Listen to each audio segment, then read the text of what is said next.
안녕하세요, 피커TV입니다. 일본 아베 내각이 한국의 경제보복을 두 차례나 시행하는 과정에서 치명적인 실수 한 가지를 했다는 현지 보도가 나왔습니다. 미국이 적극 관여하지 않았던 것도 일본 측에 화가 나서였다는데요. 어떠한 내용인지 알아보았습니다. 한일 간의 무역 분쟁으로 인해 일본에 적지 않은 타격이 발생하자 일본 정부 내에서도 비판의 목소리가 나오고 있습니다. 20일 아사히 신문이 발행하는 주간지 아에라에서 외무성을 빼고 달리기 시작한 아베 정권의 싸움 방식은 잘못됐다라고 보도했습니다. 아베 내각은 한국의 두 차례 경제보복을 진행하는 과정에서 외무성을 철저히 배제하고 진행했다고 하는데요. 이 때문에 예상치 못한 반일 및 불매운동이 일어나고 있다고 전했습니다. 7월 1일 일본은 경제산업성 주도로 반도체 소재에 대한 수출을 제재했는데 그 당시 외무성은 경제산업성이 구체적인 제재 내용을 홈페이지에 올리기 전까지도 세계 품목이 무엇인지 통지조차 받지 못한 상태였다고 했습니다. 외무성 관계자는 한국의 정치 상황이 머릿속에 들어있었으면 더 잘 대처했을 것 아니냐라는 말을 했다는데요.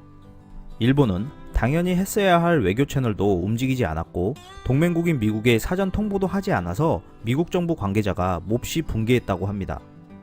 한국을 백색 국가에서 제외할 것이라고 발표하기 직전 일본 외무성은 사태의 심각성을 예측하고 미국 국무부에 접촉해 중재에 나서줄 것을 요청했다 합니다.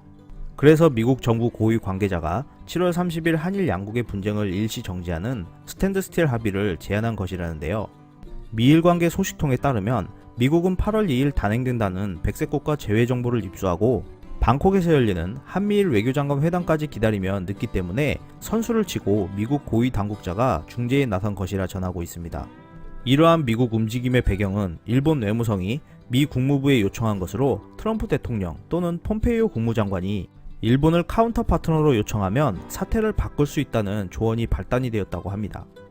하지만 스가 관방장관의 발언에서 알 수 있었듯이 총리실에서 외무성의 영향력이 거의 없었다는 것을 확인할 수 있었습니다.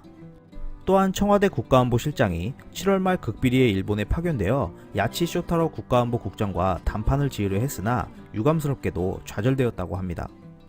그리고 일본이 지금의 상황까지 온 것은 외무성을 제외한 것뿐만 아니라 정치적인 요인도 있었다고 하는데요. 일본 정부 관계자 중 한 사람은 참의원 선거 목적의 움직임이라고 해도 어쩔 수 없다라고 말했다 합니다. 실제로 수출 규제에 대해 타당하다라고 대답한 여론이 56%에 달하자 자민당 국회의원 중 한 사람은 경선에서 이렇게 뜨겁게 응원된 적은 처음이다. 이래서 한국에 강하게 나갈 수밖에 없다라고 말했다 합니다. 미국의 중재를 거절한 아베 정권이 일본의 경제와 국제적 지위를 손상시켰다라는 비판의 목소리가 일본 정부 내에서조차 나오고 있는 실정이라는데요.